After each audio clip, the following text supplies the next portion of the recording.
How would I do this over a period of time with a youth group? So what, programmatically, what might this look like? I would suggest that you either use a retreat setting to talk about race with teenagers, or you have it as one aspect of your youth meeting when you gather once a week. In a retreat setting, I wouldn't just do one retreat. I would do several retreats that would be 3 to 4 days, where you would come in and your program would be organized such that you would go through a number of films or documentaries that you would use to just do the analysis piece, because that takes exercise. And then you could step out of that and allow young people to create rituals out of their experiences.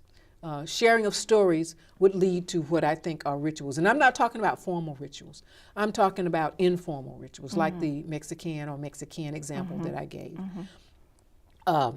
So in a retreat setting, you can actually go through realization, you can move into rituals, then you can move into thinking about resistance. And when I'm talking about resistance as oppositional imagination, it does not necessarily lead to going out in the streets and protesting.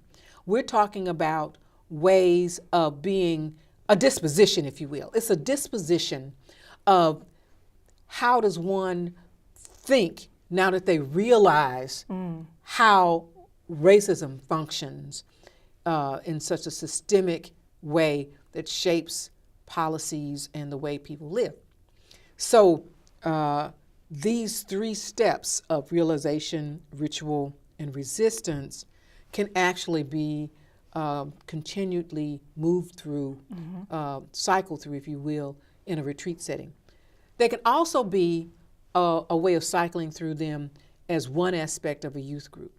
The whole conversation is avoided, I believe, by adults primarily, is because it is so draining.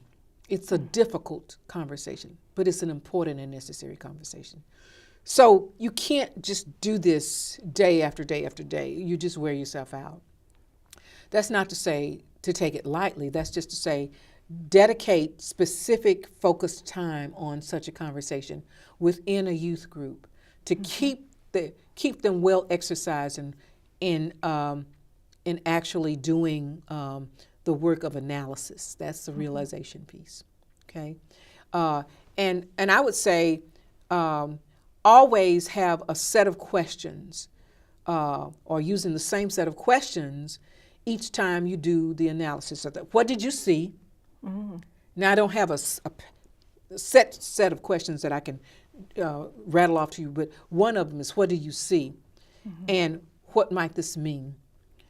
Always the feeling question, the affective, how did it make you feel?